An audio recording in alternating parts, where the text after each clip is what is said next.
Stevens with a deep breath, goes to Quiros, and Quiros hits it high and deep, left field. Davidson's on the track, he's looking up, and let's go on the Cowhide! Joyride! Hello, RailCats fans, and welcome back to another edition of the RailCats Talk podcast. I'm your host, Kyle Savetich, and I'm bringing you a special interview with the voice of the Gary South Shore RailCats, Andrew Mild.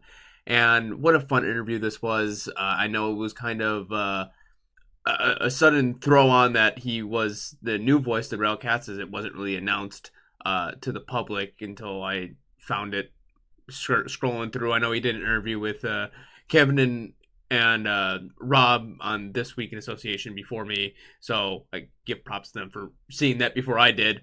But a nice about an hour-ish video podcast episode with him, and learning a lot of great stuff. So I hope you guys do learn something, and remember to bring your headphones to the Steel Yard because you're gonna want them. Okay, RailCats fans, I want you to welcome in the new voice of the RailCats, Andrew Mild. Andrew, thank you for taking time out of your day to come join this lonely podcast. How are you doing, and how is the off season for you? I'm doing good. I think the weather could be a little bit better. A lot of rain and snow these last couple of days, and the off season's been going good. Happy to be here in Gary South Shore and meet a lot of cool people and seeing this team get put together. And I just can't wait for the summer. May 10th can't come sooner enough, Kyle. Yes, May 10th is counting down the days. As obviously you can see behind me, I'm a big hockey fan.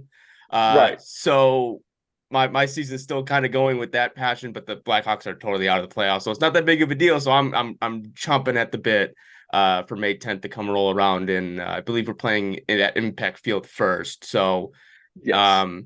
I'm hopefully going to be able to make it out there. Just with the work schedule, it's going to be kind of difficult. But so the big thing is obviously you're the new voice of the RailCats, as Ryan Zimmerman was the previous voice, and you were actually with the Southern Maryland Blue Crabs. And Yes. when I was looking through your social media and stuff, you were saying you were coming back. So what brought you back to Gary? Obviously, being from Crown Point. It's one of those things where you give a promise to your family, like, hey, if the job in Gary opens up, I'm gonna apply for it and see if I can come back home. And once the job opened up, I had to hold myself to that promise.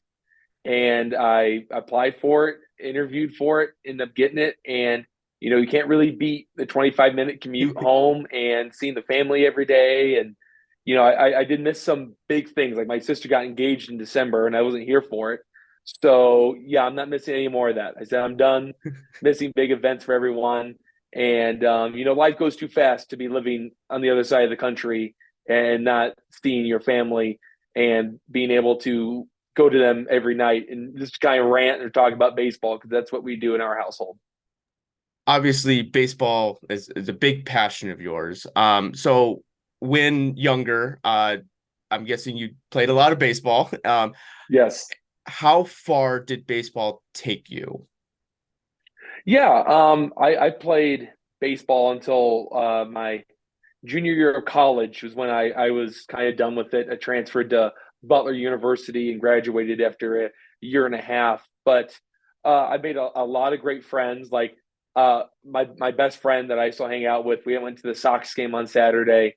We met when we were 12 playing baseball, and I got to go to the Babe Ruth World Series when I was 18, and it was played in Jamestown, New York, at the hometown of the Jamestown Jammers on their field, and got the first hit and the first RBI of that World Series. One of the players, I'm going to blank on his name, unfortunately, is currently with the Philadelphia Phillies organization. He played at South Alabama. You might have to dig it up and see if you can find him. But he was in that Babe Ruth World Series, and he hit a bomb off of actually the Memphis Redbirds broadcaster, Alex Coyle, who was my first partner that we were in Babe Ruth. So I worship the game. My favorite part was always hitting. I was obsessed about hitting. Like, I've read The Science of Hitting maybe 2 or 3 times by my all-time favorite player, Ted Williams. And, you get to play to college and you learn more, get to be around more experienced people. And I can't thank the game enough for the relationships that I've been able to develop through baseball and continue going forward, that it keeps just giving and that I get to keep loving it as much as I can. Nice, nice. Now, getting into the broadcast side, what was the appealment of broadcasting? Getting to get paid to go to baseball games and talk about it. I was 12 years old, and I remember listening to Pat Hughes. I'm a huge Cubs fan. Listen to Pat Hughes and thinking, man, this guy gets to go to baseball games, get paid, and just talk about the game the whole time and meet the players. That's awesome. I want to do that. Problem was, Kyle, is that I am a natural introvert.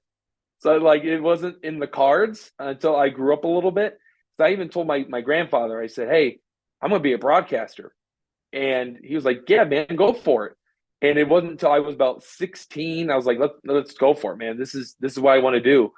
And as I've got more reps and learned about what my voice is and kind of how I want to be presented as a broadcaster, I think that it has really paid off and paid dividends.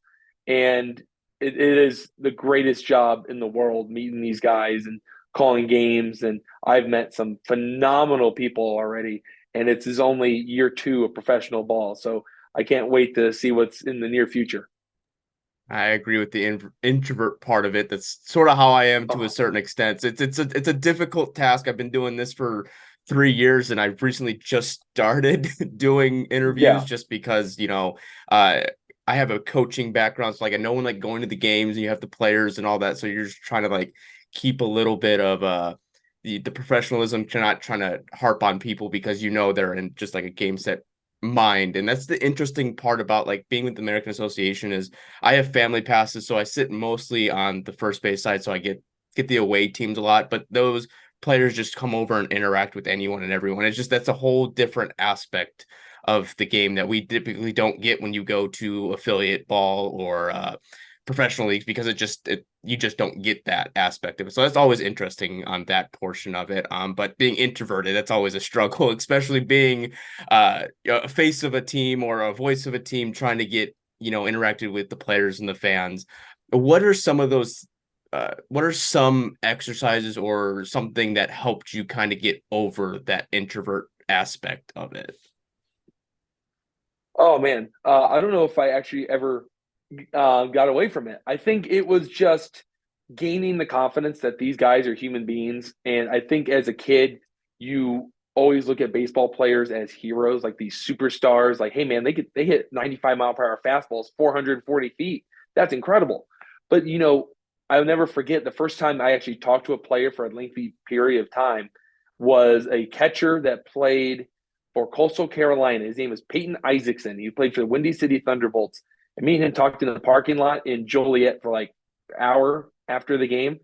And it's because if you go down to the field and you show these guys that they care, you care more about them as individuals than as baseball players, they start to learn like, hey, this guy wants to tell our story right. He's not gonna bury us. He's not gonna say some stuff like, oh man, he's really struggling going 1 for 20 and striking out in the last 12 times. It's telling their story about who they are, where they come from, their family background, and those guys want to get their messages out, and that's what it's all about, in my opinion. So I think just being around them and them getting used to you is a big thing. And just mentioning small stuff, like you don't have to go in guns ablazing and ask them 50 questions. Sometimes all they want to hear is, "Hey, great hit last night. What pitch was that? Hey, I saw that you changed your stance a little bit. What was that all about?" And it gives them like, "Oh, man, he's really paying attention. He didn't notice that maybe I dropped my hands a little bit." And then they talk about it, and that's when they figure out that you're going to be their biggest fan. Nice, and you get that personal experience a lot of times with them, so that's Yes. nice. This is a little quirk on my end. I've just got recently done reading the Doc Emmerich book. Ray Emmerich, who is just got done retiring from the national broadcast for hockey, big guy. And when I was reading through his book, he talked about how he went to Butler and then went to Manchester, and then obviously being the broadcasting side of things. Is there? I know the radio station actually has his last name in the um in the call signs, the letters. Is there anything weird or special over there that has him like documented or like a memorial or some sort to him?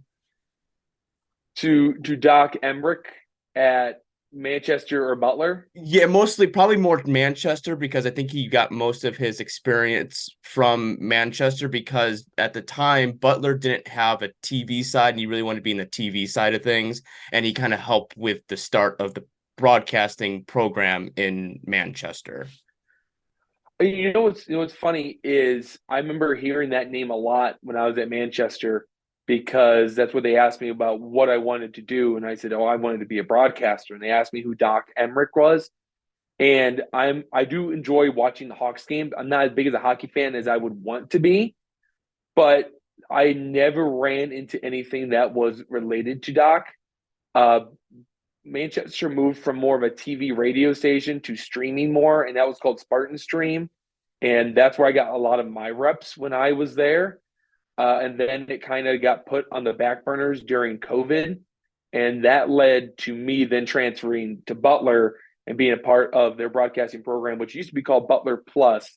Now I believe they're calling it Butler Media.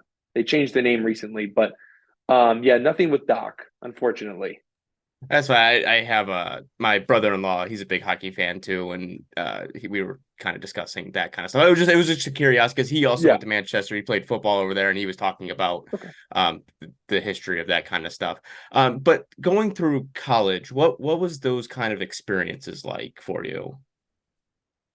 Experiences with broadcasting and Yeah, I would say broadcasting. I know you played a little bit of college baseball. How was the playing the side of playing baseball, but then kind of transitioning to the broadcasting side? yeah. The cool part is a lot of the practices would be early or in the afternoon, and I would be able to still call basketball games, and then I was doing football games, as you said, your brother-in-law played there. Um, but then I think after my junior year, I said I got to take this more serious if I want to get further. And what was cool is then as I was leaving Manchester, I then went to the Thunderbolts and I did my internship there. And Connor Onion was my partner, and Terry Bonadonna, who's been around the Frontier League for about a decade and a half, I believe. He's a professor and teaches broadcasting, and that's exactly what I was looking for. And that was teach me as much as you can. Like I don't care if you don't sugarcoat it. Just tell me what I can do better. That's what it's all about, is getting those repetitions and being told, hey, sometimes you talk too fast. This maybe wasn't a moment to tell that story. Maybe you got a little bit too excited for this home run in the fourth inning. And sometimes it's embarrassing that sometimes you mess up.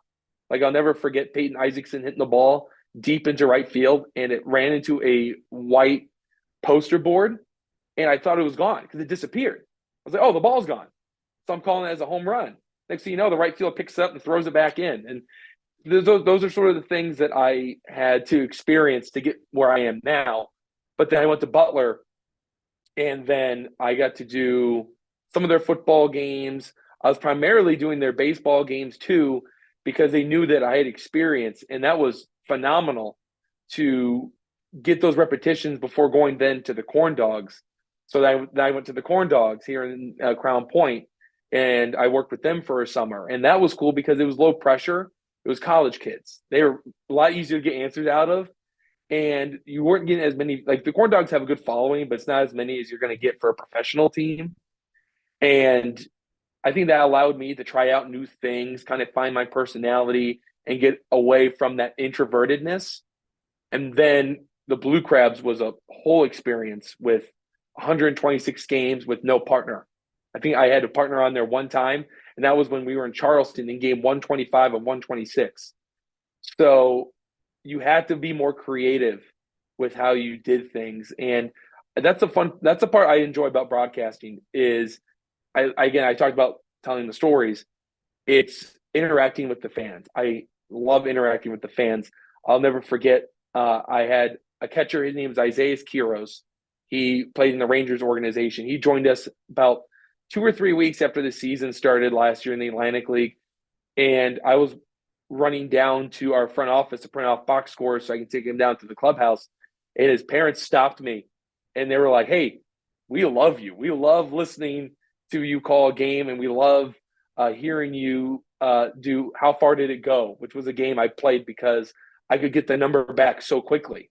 And that was always a fun time. But I think just trying out new things and getting to get more reps and learning my voice and slowing down, getting that pace down, and finding times like, hey, this is funny, but also you got to pick and choose your spots. You can't be a stand-up comedian for 9 innings when there's bases loaded, 2 outs, and it's a 3-2 count with a one-run game on the line.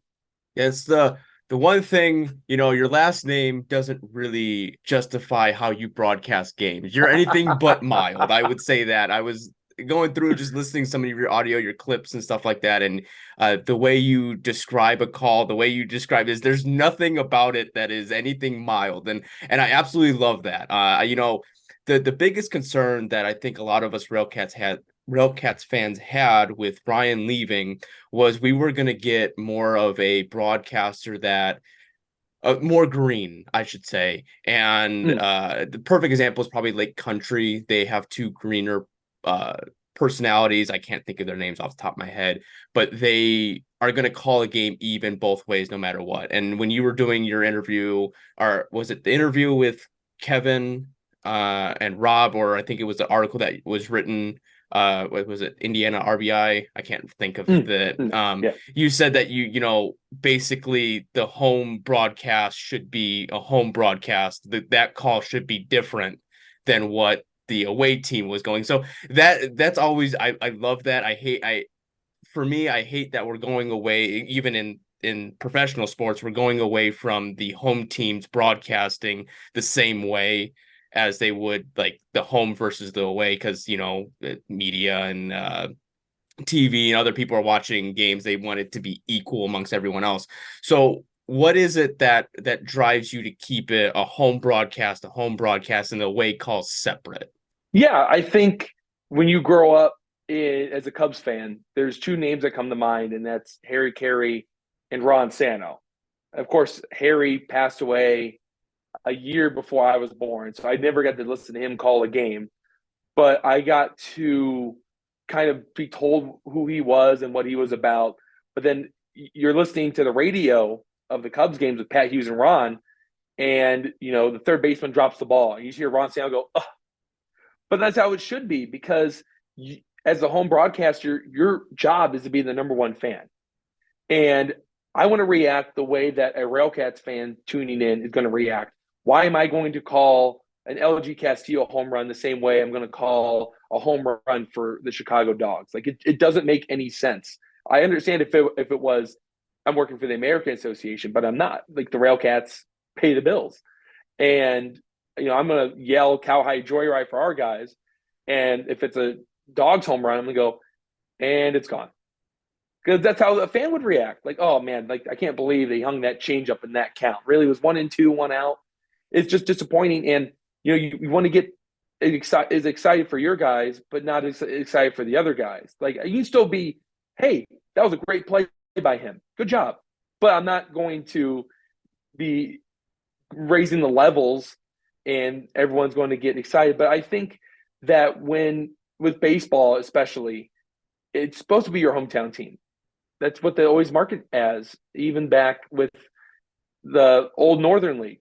This is your team. This is your fans. This is your area. And I want fans to feel like this is our broadcaster. He represents us. He doesn't represent the American Association. Yeah, with that being said, the Northern League, you bring that up, and being younger with Kevin and Rob, you did talk about being a RailCats fans. What's one memory that really sticks out to you going to the Steelyard when you were younger? So I got two of them for you. So the one I talked about was going to Father's Day and watching the RailCats win on a walk-off single to right, and then the fireworks going off and everyone going crazy. But this is a good one. I thought about it after I was done with that interview. I went to a RailCats game celebrating my 13th birthday. And I had just made my first All-Star team, and I was loving baseball. And I invited a good amount of friends. So, but one of those guys that came to the game was Blaze Alexander, who's now playing for the Diamondbacks and hit his first career home run yesterday. Me and him were on the same team when we were 12, and he bat before me, and I drive him. And I'm telling you, he always threw hard. First time I ever met Blaze, they had me go down to the bullpen and try to catch him. And he was a shorter kid. Like, you probably wouldn't believe it now that he's like 6'3", but he let his first one rip, and I had never been more scared in my life than trying to catch someone. But going to that game was a lot of fun because I'm not one that likes to leave my seat. I'm there for the baseball game. And they were going around having fun. I was like, hey, I just want to sit here and watch. And I remember going to a game too with a friend of mine named Noah, and we got the lamp card from Greg Taggart, which I always remember him being the manager. And and I remember getting here and talking about Tommy, and rest in peace to Tommy. That's brutal. I was hoping to at least meet him one time, but I always remember coming in and him yelling, "People, people, people!" Like that's classic. And I always have fond memories here. I always will, because it's just baseball. It's baseball, and these guys love what they're doing, and that's all I can ask for is love of the game. Yeah, that's something that you really do find in the American Association. I mean, really any independent baseball. I mean, obviously you've been through three of the four. Well, I should say two of the four, going on your third with being in the American Association. Haven't been in the Pioneer League, but being in the Atlantic and so on and so forth. But a couple things, obviously the big difference between there's always been a debate which is necessarily better, the Atlantic or American Association. I know obviously the Atlantic has less restrictions on their roster rules. They play more games, that kind of stuff. It's always kind of been the big brother. And obviously you going from the Atlantic League, and you really haven't been a full experience in the American Association. But so far, what have you noticed between the two leagues? I'm still learning a lot about the American Association and how it kind of runs as a league. But being a part of the Atlantic League was a experience that I'll carry with me forever. I got to meet a lot of great people and some players. Like, I met Rajay Davis. I know you probably heard that story in there. But what I liked about the Atlantic League is how they carry themselves very professionally, and they're trying to grow the brand. And they're putting a new team in Hagerstown this year, the Flying Boxcar. So I'm really excited to see how that goes for them. And for the American Association, I'm really excited to be a part of it and getting to learn more as we go along and meet a lot of broadcasters that have been around, and getting to meet their front office and travel to new places. And that's a question I wish I had a better answer for, but that's definitely something that I'm looking forward to, is seeing how three different leagues, the Frontier, the AA, and the ALPB, all run as MLB partner leagues, but how they can do it differently with what they can bring in and what fans they got and what talent they have. Maybe that's a question I'll answer at the end of the season again, if There you go. Or maybe halfway through the season. I don't know, because I'm going down to Kansas City this year for the All-Star game, and we're spending a whole week going to watch the White Sox play the Royals, and I think we're going to St. Louis, and I think the Cardinals are playing, so we might catch a game over there as well. But that's maybe a question I answer at the end of the season for you, if you have time to join. But yeah, what, going back into like the broadcasting aspect of it, how do you classify your broadcasting style, or who do you try to mimic? Not mimic, but kind of, I know you kind of talk about Harry Carey and so on and so forth, but like who is it that you kind of look up to a certain extent? Yeah, I think I look at so many different broadcasters and what they do really well. So, like for Vin Scully, he can tell stories phenomenally. Harry Carey can bring the excitement. I love how Pat Hughes describes plays, and that's something that I like to do too. Is kind of like, all right, I called it in real time. Let's run it back and slow it down and see how we can describe this, especially as the ALPB, the Blue Crabs didn't have a radio. The RailCats do. So I'm going to have to get back to my roots, which the Thunderbolts did the same thing. And that's being more descriptive and going back and telling the same play again, but in a different style. And I don't try to mimic anyone. I'm trying to become my own broadcaster, like Andrew Mild. That's just who he is. And as you said, I'm not very mild when it comes to calling a game, because it's baseball. It's an exciting time. It's 9 innings. It's 2.5 to 3 hours of just pure beauty. I don't think there's any other game that can match the peace and tranquility that baseball can offer. And I do like to listen to other broadcasters and try to take every little piece that they have. Maybe there's a phrase like Gary Cohen. I was listening to Gary Cohen the other day when the Mets were playing their opening game against the Tigers, and I heard him say something. I go, "Oh, that's a phrase I've never heard. That's awesome. I'm going to write that down and use it." Because those guys have been around, and that's how you learn from the best. I mean, you asked me about how I played baseball.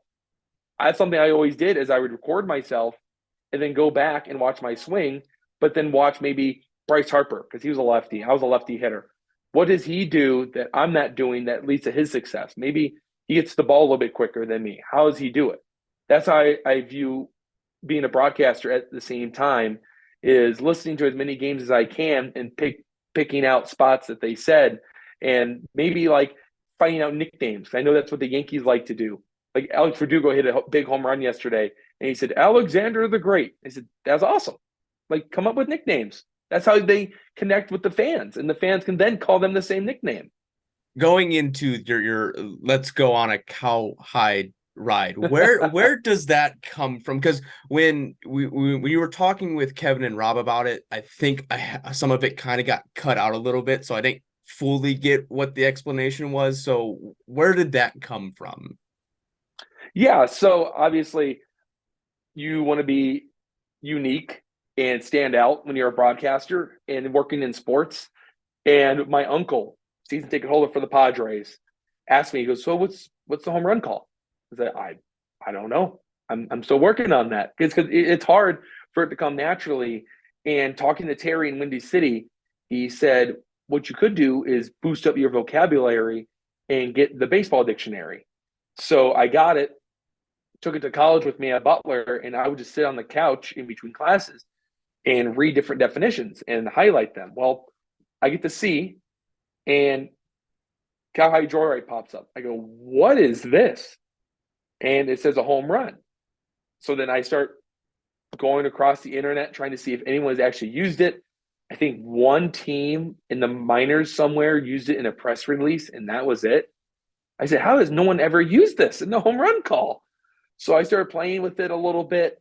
And what was cool then is after I found it, the Thunderbolts needed a broadcaster to fill in for their last two games against the Joliet Slammers. So I drove up and I used it in a home run. And the guys loved it. They go, what is that? I said, it's a home run call. It's just how it is. And it just stuck out. And then I used it a lot when I was with the Corn Dogs, and they liked it. And then last year with the Blue Crabs, it really took a life of its own, calling it, because the GM there, Courtney Knischel, said that her son would walk around the house and say it. I said, that's what you want. Like, you can't beat that. It's a phenomenal home run call. I'm happy I found it, but I'm hoping that a lot of RailCats fans hear it this year, because that means they're hitting a lot of home runs. Yeah, and that's looking something that Lamar Rogers and probably Anthony are really kind of diving into, especially I know Carlos Rincon, you mentioned him, the power numbers, and that was something that, we saw in, what was it, 2022 with Sam Abbott breaking the home run record, especially with them pulling in the bullpens from right field. That's really opened up for the left-handed power hitters to kind of start letting it go. So hopefully we're going to see a little bit more of that this year on the home run side of things. Kind of getting into the roster, I know you're still familiarizing yourself with the roster. And I think every year, especially in independent baseball, everyone kind of has to familiarize themselves with the roster, because there could be complete turnover from year to year. Who's a couple of players that you're looking at this roster that you're kind of looking forward to watching on the field? Can I say all of them? You could say all of them. Granted, we're rooting for everyone. Don't get me wrong. We want everyone to succeed, but there's a couple of them that, maybe there's a underdog story a little bit, or someone that's carrying momentum from, years prior. It's just kind of like one of those kind of situations. Yeah. Obviously, I think the one that I was really excited about was Gio Diaz, and seeing that he re-signed with the club, and seeing how he's such a good contact hitter, and that when he gets on base, he can turn a single into a double or even into a triple. And I think there's something to be said about players like that in the modern game, because I think everyone wants to go up there and hit home runs. And I know Gio does have the capability to hit for power, but he's going to live in the gaps. He's going to shop at the gap a lot and get a lot of doubles and triples for the Cats.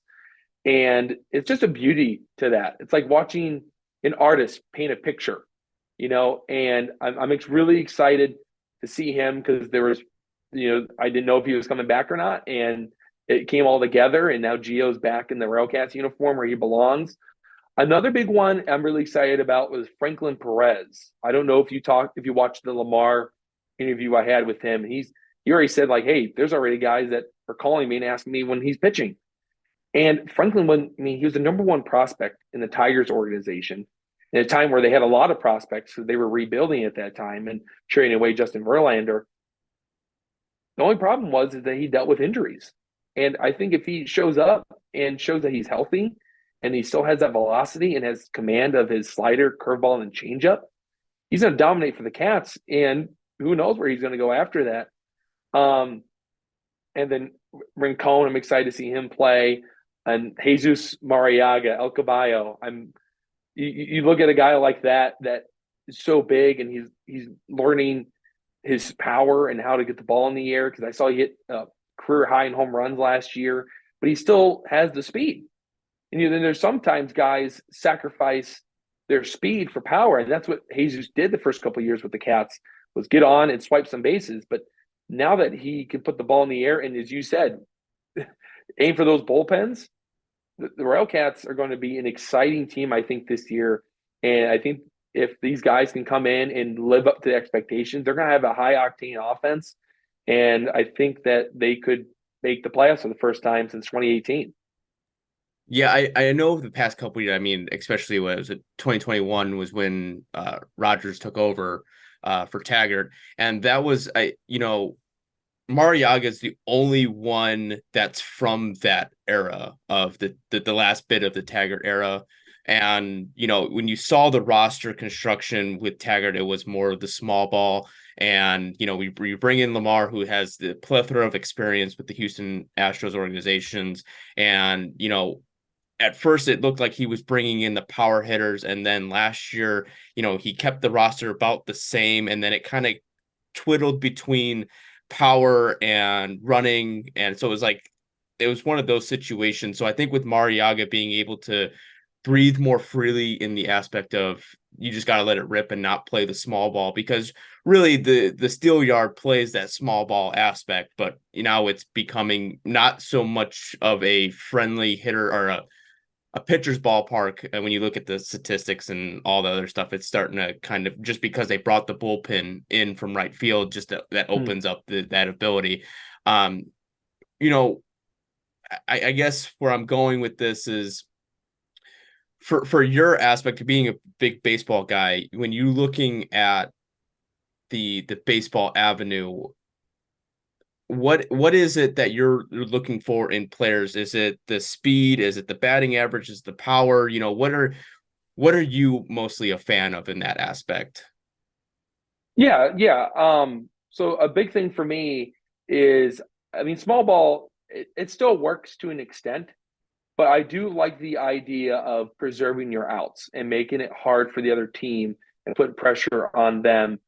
But I think that you have to comprise your team of different guys with different roles. Like, you got your guy that gets on base and can steal bases. You have your guy that's going to have your slugging numbers. And I think when you're more of a team than just one group of similar players, it's going to work out better and put pressure on the other team. And for me, all I want in a player is a guy that has good command of the strike zone, that swings at strikes and is aggressive and knows when to protect, when to lay off. And that puts pressure on the pitcher of, like, hey, I got to throw one in the strike zone because it's 3-2 and the bases are loaded. You want to put pressure on the pitcher and make it tough outs and make them work even more, because the more pitches he throws, eventually one of those sliders is going to leak right over to the middle of the plate, and this guy is going to groove it into right field. And I just want smart ball players too, the guys that aren't going to go up there in a big spot and go, hey, I'm going to swing at the first pitch and pop it up. Drives me crazy, man. Drives me bonkers when you see that sort of stuff. But I got to watch the Barnstormers up close last year in the Atlantic League, and they won back-to-back ALPB championships. And watching those guys up close, I can understand why. They have pitchers that throw strikes. They have guys that, as I said, have a great feel for the strike zone and only swing at strikes. And as I mentioned earlier, Ted Williams is a big hero of mine, and that's what he talks about a lot is get a good pitch to swing at. You don't have to swing at all of them. Hey, maybe it's first pitch, paint on the outside corner. Hey, good pitch. I got 2 more to work with. And deciding when you're aggressive and when to be passive, I think is a big thing in baseball, especially when a guy is struggling to find the strike zone. You don't need to swing. Just take one and force him to start throwing strikes. And then maybe he does throw one for a strike. Okay, try and do it again. And then that one goes over the middle, and that's the pitch to swing at.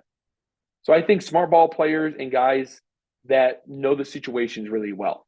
I know baseball has kind of gone away from like the batting average and their, what kind of analytics do you have access to? Because I know with being independent baseball, it's kind of hard. You don't get those crazy MLB statistics, the launch angle and all that. But how does the analytics work on your side of things what are you able to look at? Not a whole lot right now.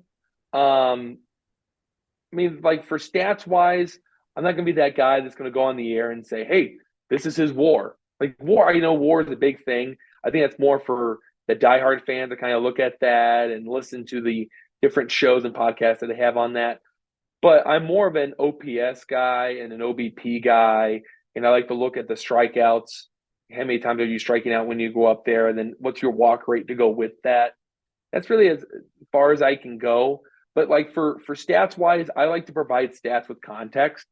Like if a pitcher is coming over from Cleburne or from the Birdcage, yeah, their ERA is a little high, but it's because they were pitching at a hitter-friendly ballpark, and maybe sometimes they just got unlucky.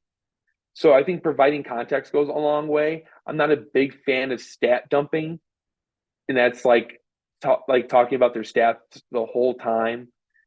They're more than that. They're ball players. They're human beings, and I think that sometimes we get lost in the sauce that is stats, especially in baseball where it's such a big numbers game. But I think, again, you have to kind of focus in on what situation were they coming from. Maybe they were dealing with an injury. Maybe this guy was a switch hitter. Now he's primarily going to be a lefty. So that's just one thing about me about stats is I love them. Don't get me wrong. I'm not going to rely on them a whole lot. I agree. I'm one of those people that I like to the feel of the game is the feel, obviously how we judge, players. What are they going to do in that situation? You may have a guy that's going to bat 250, but he has 100 RBIs. Like obviously someone's in the realm of someone's on base, he's going to be productive. The strikeouts, I'm a big person. I'd rather put the ball in play. If you strike out 100 times out of 100 times, like you're just swinging to swing sometimes for power. That's why it's interesting to see some of these players get kind of you have some players that are going to swing for the fences and some players that are going to kind of be in between, and sometimes you just need those players that are just going to move the line a little bit, Right. on that aspect of it.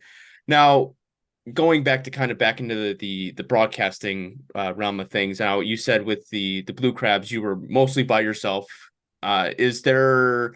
I know last year Ryan had Zach Letson with him for a handful of games. Are you going to have a partner with you this year, or are you still going to kind of be solo? Yeah, no, I got a partner, an intern, very talented student from IU Bloomington named Graham Nash. So he's going to be with us this year, and he's really excited to learn. And that was a big reason why I wanted to bring him on is his eagerness to learn and to be around professional baseball and knowing that sometimes you got to do some stuff that you don't want to do, because that's just being in baseball, that you have to pay your dues. It's just how it is. I mean, I had to be Pinch the mascot for the Blue Crabs last year a few times. It's just how it is. And I think we're going to have a fun broadcast. That's all I want is for people to tune in and be like, hey, I'm really excited to listen to the game. And, I have to thank you a lot, Kyle, for what you said on your last podcast earlier this week was if you come to a game, put a headphone in and listen. And I'm telling my family, I'm like, that's what you want to hear as a broadcaster is your job is to make that person feel like they're at the game and that they're sitting in the steel yard, even if they live in Texas or California, or maybe they're in the chilly Rocky Mountains out in Colorado. But if you come to a game and you're listening to me because it helps gain that experience, that's the best thing in the world. That's the biggest pat on the back and biggest compliment that I could ever receive. So I thank you a lot for that. That meant the world to me. Well, I thank you for listening to the podcast. I know that's, most people are like, oh, it's just another random podcast out there, and just so on. So I appreciate you listening to that. But yeah, that's a big thing for me is when you go to the game. Yeah, it's nice to go to the game and feel the atmosphere, but sometimes the broadcast is what brings it all together. I know on the Mixler side of things, it's going to be delayed for about 30 seconds or so. So like the play will happen, but it's going to be one of those nice things that kind of relive the play if you miss something. So that I'm excited to listen to you this year, especially when you guys are away and I'm going to be able to watch it on AATV or listening if I'm on the road or whatever the case may be. So now I don't know how much you know of like the Rowdy RailCats Cowbell crew. If you've heard of them, but they are big fans. Obviously, we have their own little Facebook group outside of that, and they actually have a lot of Dogs fans that are, we have a rivalry with the Dogs, the Dogs in general, but the fan bases together kind of come and collide, and you got a handful of them that will travel all over the place. So you're probably going to see a handful of them down in Cleburne. How much are you aware of them, I should say? It's funny as we talked about. I'm from the area and went to a bunch of Cats games. I know who they are. I know that the cowbell is a huge thing for the RailCats, and I love the crazy super fans. Like those are the absolute best. I know that with the Thunderbolts, they had these guys that would blow horns and sit next to one of the lights. I think they call themselves the light pole crew or something like that. It's been so long since I've been talking about them, but I know that when I'm calling the game and that sound mic is out there, that I'm calling the play and I'm going to hear that cowbell ringing. And I think that enhances the experience of the fans tuning in and being like, hey, there they are. Those are the big fans that I was sitting next to last game. But that's just the identity of the RailCats, and that's what we always appreciate. And that's what's the fun part about baseball is, yeah, there's thousands of baseball franchises. That's how the RailCats stand out. Yeah, that is one way they stand out. I think you get that a lot in baseball. It's sad to say with Oakland what they're doing on that side of things, but they had the drums and you have those different aspects of I think anywhere you really go. Not a lot of different sports are you able to kind of take a step back and in between innings or in between bats to kind of get the fan experience because most games are fast paced. Other than baseball, is really the only one that's a slow paced kind of taking the game on that aspect of it. But also, they've looked in speeding up the game a little bit with the pitch clock. Are you a fan of the pitch clock? Yeah, I am. I'm a huge fan of the pitch clock because I've talked to a few pitchers. Some of them fans, some of them not. Some of the fans or some of the pitchers were saying, hey, I like it because there was some pitchers in baseball that were completely abusing the idea of I can take as much time as I want. I remember this video that came out after they released the pitch clock was Pedro Baez when he was with the Dodgers. They called him a human rain delay. He took I forgot how long it was, 2 to 3 minutes in between pitches to David Ross. So then they showed a replay as this is going on of Jose Altuve hitting an inside the park home run. And I believe Altuve legged out 4 or 5 different inside the park homers before Pedro Baez threw a pitch. But then on the other aspect, I was talking to Darryl Thompson, 3-time ALPB pitcher of the year. with the Blue Crabs and pitched in the majors with the Reds a few times. He wasn't a huge fan because he felt that it rushed the pitchers and that led to control issues. And he said, he goes, a good teammate of mine just got plunked in the face. And he was talking about Justin Turner when he got hit in spring training last year when he was with the Bo Sox. So I think there's pros and cons to it. But as a broadcaster, I really appreciate it because sometimes you're going to get guys that go quick, which is great. But other times there was guys that would tie their shoes or go to the rosin bag and just take, as I said, like 3 minutes to throw pitches. And I think that was what was driving away fans, is that they were sitting there and they were getting bored. Like that's 3.5, like baseball there for a minute was 3.5 hours with nothing going on. You could walk out and it'd be a 3-1 game, but depending on who the pitchers were, it took you that 3.5 hours. Yeah, and especially I know in the past couple of years, especially, I mean, being independent baseball, sometimes you have a bigger talent gap in between some of the teams themselves. So sometimes you have the really long games that, it could be a 12-0 game or 12-11 game to where those are going for almost pushing 5 hours. Now those are getting brought down to, 2.5 hours, 3 hours. So that's always a nice thing. But on the broadcast, I know you started probably without the pitch clock, so you had to fill more time, and then going into the pitch clock. How was the adaptation between broadcasting without the pitch clock and with the pitch clock? See, that's the fun part. I was thinking about that when you asked the question about pitch clock. I remember being with the Corn Dogs, and that's collegiate, and you said there's usually a big gap in baseball, and that's like the Corn Dogs were one of the best team. They were the best team in the league that year. They won the whole thing. I remember there's a few games where even you get like a bad umpire, that strike zone where it was as big as a saucer plate. That's one of the small ones, or a teacup, and everyone was just taking their walks, and the score was maybe like 14-2, and you're in the 6th inning, and the pitcher's taking forever.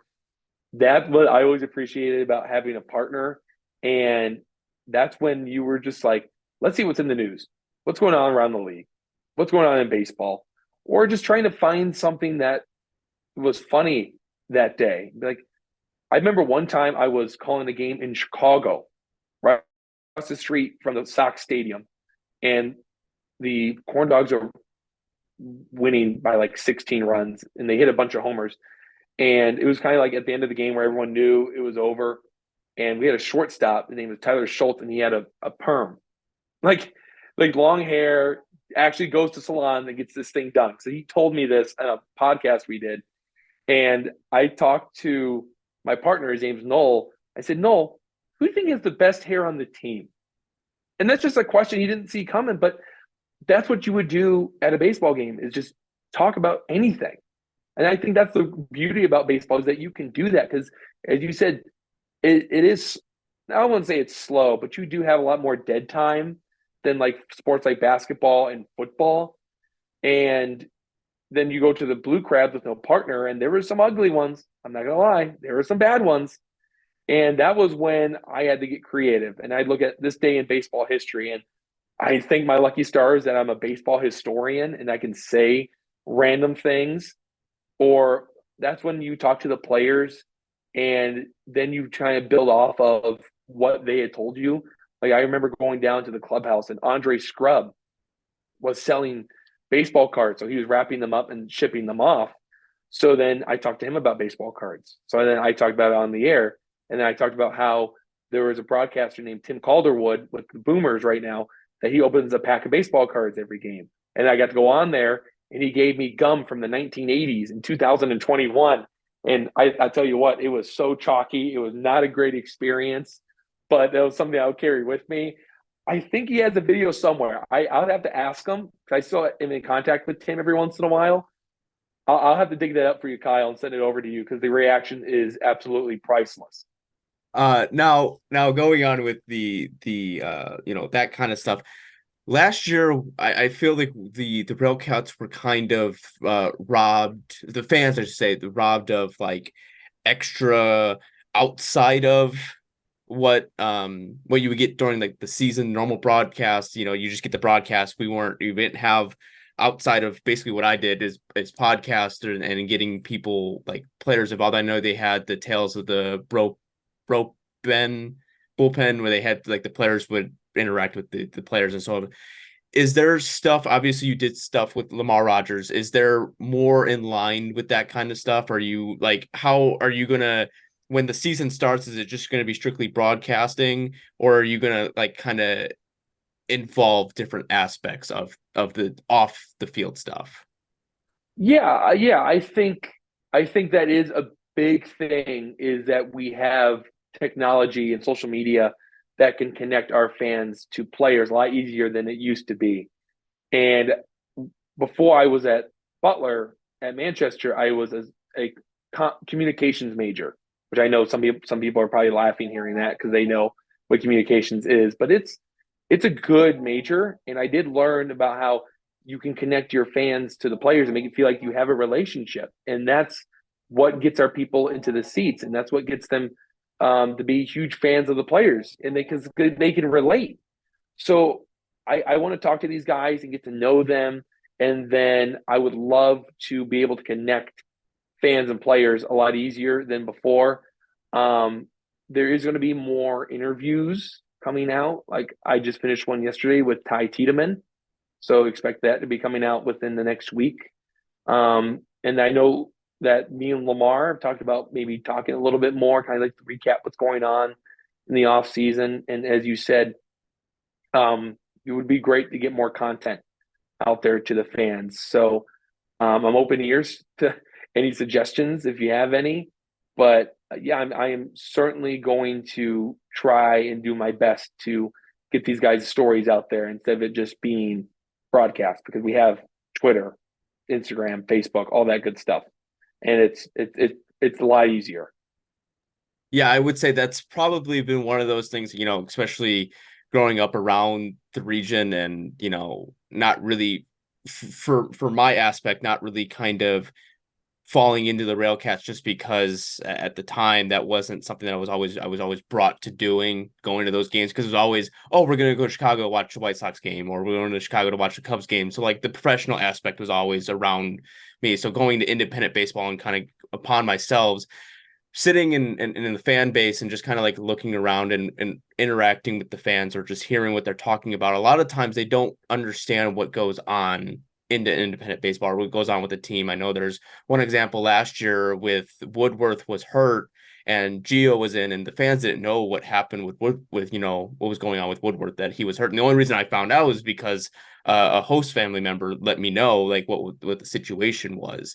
So it's just one of those. A lot of the fans, they come to the game and they don't know what goes on. They don't pay attention close enough. So, and hoping with you talking about Twitter and Instagram and so on and so forth and all that, to bring in probably more of the updates. The one big update, I should say, the elephant in the room, was when you got hired in and no one said anything. And like I like, Kevin or Rob said he was looking through the just the teams, and that's what I was doing. I was writing an article and I was getting ready and I was like, oh, let me see what's going on over here. I went, oh, well, they hired someone.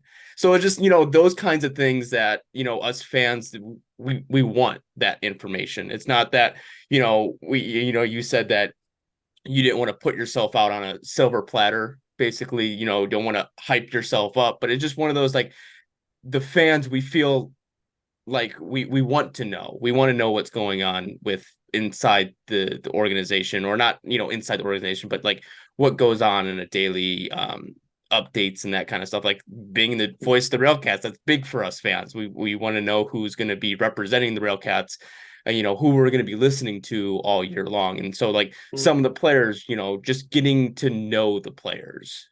I think that's the biggest thing that, a lot of us don't get that opportunity to, because one, we may be introverted and don't want to go up and say hi to them, or two, we just feel like when they're at a game, they're in game time mode. So just peeling back the curtain, I think would help a lot of us fans understand when we go to the game, like, oh yeah, we get that. And a lot of times we just necessarily don't get that. With that being said, when we're, peel back the curtains a tad bit more with the broadcasting, what kind of preparation do you have on off days or how should I say, during like game days? What's your preparation like? Yeah, so a big thing I like to do is I like to see like who's doing well and the pitcher that's going that day, or maybe the guy that's going the next day, kind of talk to him and see like, hey, like you pitched well against these guys last time. What worked well for you? Or the guy maybe saw this pitcher really well and said, hey, what's going on? Like you see this guy well, you have him timed up, you're seeing the ball out of his hand. Is it just something that you're just going up there and you're just lucky that you're one of those guys that's lucky enough to see him well, or is it something that he's given away? Which of course I wouldn't tell because I don't want the information to get out and that pitcher knows that he has a tell and our guys picked up on it. I want to talk to our guys as much as possible without being an annoyance and a burden. Because like, hey, you're right. Like these guys are in game time mode. You have to respect that. But going down and talking to them during batting practice or pitchers are normally my favorite people to talk to because as Ty Tiedemann said, they go out there, they play catch, and then they shag and they're done. Those are the guys that are more willing to talk. And some guys are more reserved than others. And I think it's just giving them a compliment, and which is 100% truthful. I'm not going to go up there and compliment them just to get an answer out of them. But those moments of getting those guys open up a little bit is something I always really loved. We had a center fielder named Jack Sundberg that played for the Blue Crabs, and he's not much of a talker. He's more of those guys that's going to go out, play the game, give us 110%, and then hopefully that the team wins. But there was one time for his birthday that they put balloons in his locker and they sang to him. And then I talked to him about that and how much that meant to him. And he said that it was a really good time and that he didn't expect that, but he knew Braxton Lee, the right fielder, had something cooking and that they were going to get him somehow. But then right before the game started, someone walks up to me because I sat outside for the Blue Crabs. And he goes, hey, are you the broadcaster? I said, yes. And he goes, hi, I'm Jack Sundberg's girlfriend's or his wife's dad. I'm his father-in-law. He said, oh, that's awesome. Nice to meet you. He goes, here's some mustard. Give to me mustard. Like right before the air. So I sat with a jar of mustard on the table in front of me for a whole game, tried it out the next day, and talked about it on the air. And talked to Jack about it. Because I went, hey, he just gave me mustard and he told me about like where it came from and how he really likes to make the mustard and give it out to people so they can try it and purchase some. And I think that those are the stories that people want to hear more than saying, hey, he's batting 7 for his last 14 in the last 4 games. Let's see if he can stay hot here. Like that's cool early on in the games. I like to look at my broadcasting as like increments. Like you have your first 3 innings is setting the table for the game itself. Then the middle innings is to have fun, let loose a little bit. And then depending on how the game's going late, like in the 7, 8, 9, that's when you can be like, all right, we can either keep having fun or we can get serious again and start talking about the game because these are going to be the big moments. And that's a good way I like to view it.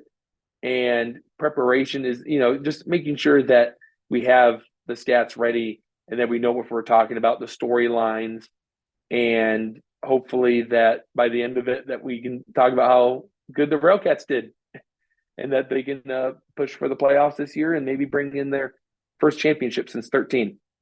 Yeah, that would be nice. I know a lot of RailCats fans are dying to get one back in the playoffs, especially with them extending the playoffs to really the bottom 2 teams are the only ones that don't make it. So it's it should be an aspect every year of making the playoffs, especially in just independent baseball in general, just because there's roster building, but the consistency isn't necessarily always the same from year in to year out. Now, just a couple more questions. Going into like during the broadcast themselves, are we are you gonna bring any kind of special cork to it or like anything like inside of the game. Like before Ryan was Max Kelton, and he would talk with the fans on Mixler. You're going to use Mixler, right? Yes. Okay. Like he would read, some comments and stuff like that. Are you going to bring in fan questions? Are you going to, any kind of weird quirks like that you might bring into the broadcast? There was a few things, and I think with the technology available, I'm going to be allowed to do more fun stuff like that. Obviously, like how far did it go? That's a fun one I like to do. We have a super fan that works for us, and I want to get him on the air a few times because he knows the RailCats like the back of his hand. He's a walking RailCats historian. Get him on, maybe ask him a trivia question or two, and maybe the fans can see if they can beat him or if I can stump him on a question or whatnot. And I like to play. You know what Immaculate Grid is? You're a big baseball fan. Yes, I know what that is. I'm not the brightest bulb in the bunch, so sometimes it's stuff that's kind of hard for me. I'm not a big numbers guy and that kind of stuff, but I grasp the concept of it. Yeah, so I would sometimes play it on the air, depending on what was going on in the game. I think that'd be fun to do, is pull up the Immaculate Grid and see how fast that we can fill it out and see if the fans on Mixler can give me some good answers, maybe a rare one. I think just trying to interact with the fans as much as I can is going to be a big thing because I'm the number one fan, and I also was a RailCats fan growing up, so I know what it's like to cheer and be a RailCats faithful, and being able to talk to the fans and hear their stories and why they come out to the Gary South Shore to watch this team play is another thing that I want to get out there because not talking about because like we talk about players all day. Why are the cowbell people here? Where did this start? Asking those questions and letting other people hear that and hear the uniqueness of their background and their stories. Okay. So last question before I let you go. I know I took it up about almost an hour and 10 minutes of your time. What is one thing that is a fun fact about yourself that you may not always tell people? Oh man, that's a good question. I think that the one fun fact is as much as I love baseball, I'm just a big fan of all sports in general. You can take me to any baseball game. I don't care if it's the Cubs or the White Sox or the Cardinals. I'm gonna find a way to go have a great time, and that's kind of like just how I am. I'm just a very passionate individual that been raised around baseball. I mean, my grandfather was the president of the Crown Point Babe Ruth. My dad would take me to pitching lessons with Joe Plesac as a kid. That's Dan Plesac's older brother, and my mom grew up watching the Cubs on WGN. So it's a family thing to be a baseball fan. It's not just me. So if ever you see my family around the ballpark this year, I think you should thank them for letting me fall in love with the game as quickly as I did. Massive Bears fan. So I'm hoping I'm going to mention it a few times, especially as it gets closer to football season. Especially as our GM Anthony is a Packers fan. So I think there's going to be a little bit of a rivalry brewing between us when it comes to September and when the leaves start to fall off again. And yeah, man, that's I'm just really blessed and really excited to be working with this organization and meeting super fans like yourself and other RailCats fans are going to come through the gates this year. And I'm hoping that this is the year that they bring a lot of excitement back to Northwest Indiana, because I think when people hear Indiana, they think, oh, basketball, farm, corn. Yeah, that's great. Not here though. There's a reason why there's a professional baseball team up here. There's a reason why the Cubs and the White Sox have such a large sort of impact on this part of the state, because they love baseball here. There's no question about it. They've been able to produce some really good ball players like LaTroy Hawkins, Zach Plesac, Dan Plesac, Blaze Alexander lived here for a little bit. So I think as we go forward in the story of the RailCats in Northwest Indiana. I think that it's going to continue being that love story.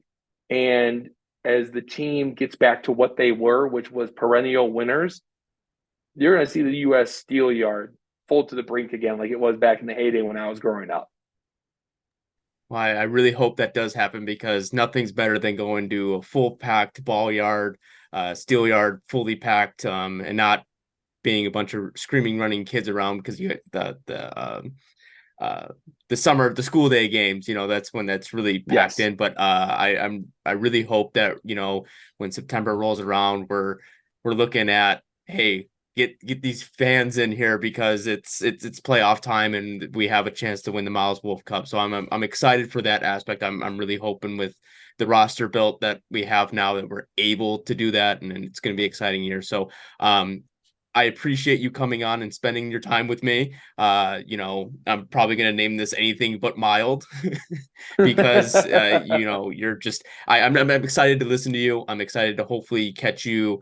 I know before games, you're probably going to be super busy doing other things. So hopefully I get to be able to see you actually in person, and that kind of stuff. But I really do appreciate you taking your time and your efforts to come on and join me for about an hour and 10 minutes. So I appreciate it. And RailCats fans, this is your voice of the RailCats this year. So listen in. It's going to be a good one. Trust me. And that concludes the interview with Andrew Mild. I hope you all learned something new about Andrew and what kind of interesting things he's going to bring to the broadcast. I hope we see more like podcast stuff that he did, interviews. Even if they're shorter interviews with like Lamar Rogers and stuff like that. I hope he's more interactive inside the booth, as far as Mixler to get more people involved in it, bring on special guests, stuff like that. So it's gonna be interesting to see what we're gonna get through the through the Steel Yard this year or just on a away broadcast, that kind of stuff. But yeah, I think that's going to wrap it up for me. I just want to say thank you again to Andrew for spending the time out of his busy day to come on to the podcast and join me. It was a really great time, so thank you again, Andrew. And yeah, I think that's going to wrap it up for me. Enjoy the rest of your day, rest of your evening, whenever you're watching this, and go Cats.